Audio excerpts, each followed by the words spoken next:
Ladies and gentlemen, do I have a video for you today. Recently, allegations have been made against a popular creepypasta YouTuber by the name of MamaMax. Within 24 hours, 5 women have come out against MamaMax. At the best, being just like the worst boyfriend, and at worst, like a completely abusive stalker. So far, 3 of the girls have made videos talking about their situation with receipts. One of the girls claimed that they went to school with Max. A couple years later, they met up. He was just generally creepy. He ended up kidnapping her and assaulting her. While they were together, he was just generally manipulative, using this to try and get people to, you know, have smash with him. Even after they stopped talking, Max was apparently like still obsessing and stalking them. This girl had to like tell her boyfriend, and they even filed police reports against him. This video is of Max asking my friend Reagan to prom in 2014 May, I believe.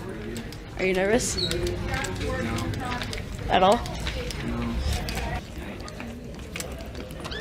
Excuse me! Is that Reagan? Throughout the summer of 2014, Max and I kept up our friendship and communicated daily. Again, we were best friends, so I told him about everything that was going on in my life. I told him about my little sister's birthday party, which was happening at the end of June, and he just showed up. I didn't invite him, but I did tell him that it was happening, and he just kind of showed up. I didn't think anything of it, but was a bit weirded out that he knew where my dad's house was. He talked about how I lit up his day, how he looked forward to seeing me, and all of those things. He then brought up Dustin, who was, you know, again, my boyfriend, and how he didn't deserve to have me. He had written out a whole plan on how he would get him out of the picture. I asked him why we were at the hotel, and he said he had booked a room for us for the night. I was shocked, and honestly, I couldn't move or even really speak. I started to panic just sort of shut down. I couldn't find the means to run or object to anything. Max opened the car door for me, and he took my hand, guiding me out. He led me into the side door of the hotel, and the room that he had booked was right off that side door. Once we got into the hotel room, there was only one bed, and that's whenever I started to cry. I asked him if he'd be mad if I left, and Max was laughing and said that we were just here to hang out and to catch up on our lives. He was standing like in the doorway and wouldn't let me walk past him. Anytime I tried to get out the door, he would hold my shoulders or my waist, and he would just stop me. Honestly, I can't remember all of what happened that night, as I've done all I could to forget and move past this memory for years, but I do know that I was scared and that I was held against my will for hours. After this, I did not respond to any calls, texts, or emails for several weeks. Max would ask me if I was okay, how my day was. He'd tell me to be safe. I didn't respond to any of these messages. In December of 2014, I was closing at a restaurant that I was working at called Cowboy Chicken. And when I looked outside the window, I saw Max's car. I called Anthony and told him that Max was at my job. Anthony came and picked me up that night and told Max to leave us alone. Max was upset that I had started dating Anthony and accused Anthony of taking me away from him. When Max posted a Q&A, which had been deleted but was re-uploaded by a different channel, he mentioned me and described how I called the police on him. He also posted a handful of videos that contained references to me, and even quick cuts where text would pop up on the screen that contained hidden messages for me.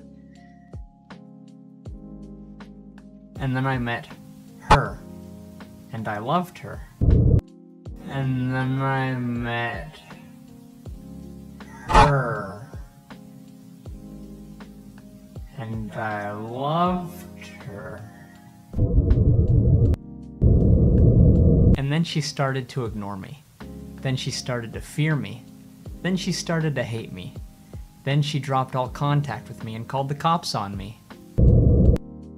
Max found every apartment I lived in while living in Texas, 4 different apartment complexes. I had to break my lease early due to not feeling safe at one of them. While living in Texas, I had to notify jobs and employers of Max and show them pictures so that if he showed up, they could turn him away. Anthony had to do this too. There are many reports to the police on my behalf because of Max.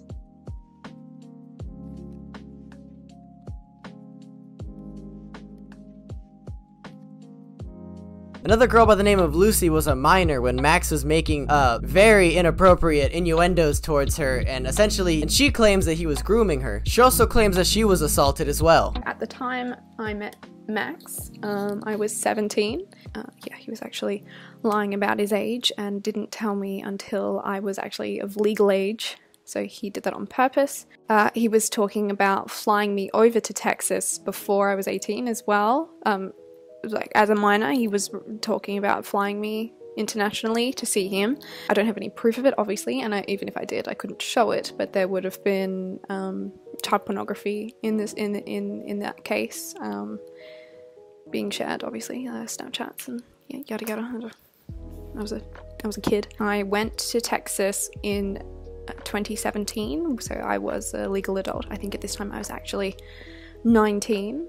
We were together when I turned 18, and then when I turned 19 in October, I flew over that Christmas, so the Christmas of 2017. When I was 19, I stayed at Max's house in Dallas, well, in Wiley, Texas, with his family. So I know his entire family, even his extended family. I've met all of his siblings, his nephews and nieces. We stayed there actually the night before. That is where he sexually assaulted me. And the third girl, Olivia, claims that he was just generally manipulative. At some point he went over to her house unannounced and just like started causing a big scene. Like just super toxic behavior. One, no matter who you're dating, never show up to someone's house unannounced. That's just disgusting. She also claims that he was coercing her, and if you don't know what that means, that's essentially like if you're doing anything with someone and they keep pushing you to do more, even though you're kind of like, listen man, I don't want to. So in the beginning, I thought it was really great because he was love bombing me and kind of drowning me in his love. And he was so nice to me, and then we moved in together, and that's kind of when it went a little downhill. He started getting like neglectful and low-key kind of mean, and then it just got worse and worse and worse. The biggest red flag was when I was on my period and he was trying to convince me to go rubberless, I guess, and he was saying that you can't get pregnant on your period, like let's just do it, you can't get pregnant on your period. I was like, that just seems a little wrong. I just don't believe that. And then he was like, okay, I'll look it up. So he looks it up on his phone, and he's like, yeah, it says it right here, like you can't get pregnant on your period. And then I was like, but can I see it? And he was like, oh, you don't trust me? You don't fucking trust me? I was like, I just want to see it, just for my own reassurance. And he refused to show me, and then like guilt tripped me, saying, oh, you don't trust me? And then I was like, oh, I don't want him to think I don't trust him, so obviously I did what he asked. And then immediately afterwards I go to the bathroom and I look it up myself, and it was obviously wrong. So before, he was locking himself in his room watching funky adult stuff. He would try, and while I was sleeping, he would come in the room and try to get jiggy with me, and there was times where I was like, no, and then he would like get angry, and he keeps claiming that I was like asked for it, and I really didn't. I think I did give him permission, and then he did it, and then I was like, I don't like it at all, actually, I hate this. And he didn't really take it seriously when I took it back. So yeah, he would do that, and he did it a lot, like probably for like a month straight. He was just doing it. Kept coming over after a week, and like at like 4 a.m 5 a.m, and he kept coming over uninvited. I didn't really invite him at all, and I did not want to see him, but he wanted to see me. And then finally my mom called him and was like, if you do this again, I'm gonna call the cops on you, because you're coming like so late and they're asleep and uninvited. That's probably the biggest issue. But then he knew my family schedule. He knew when my parents went to work, he knew when my brother went to work, and he knew when I went to work. And he came at a point where he knew my parents were gone, and it was right before my shift at Subway. and he came in my room and he shut the door and he locked it, like, uninvited. And I was just sitting on my bed across the room doing my makeup for work, and I was just like, what the fuck are you doing here?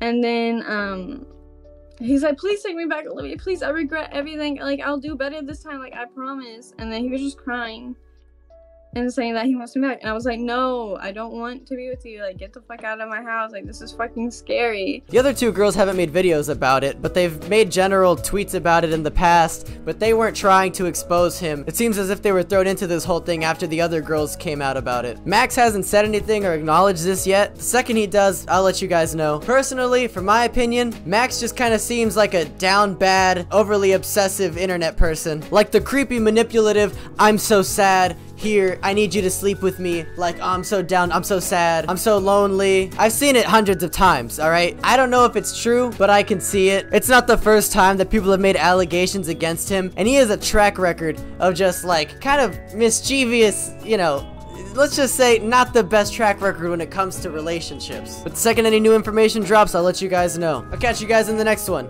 See ya. I'm just gonna exit, we'll do it this way this time.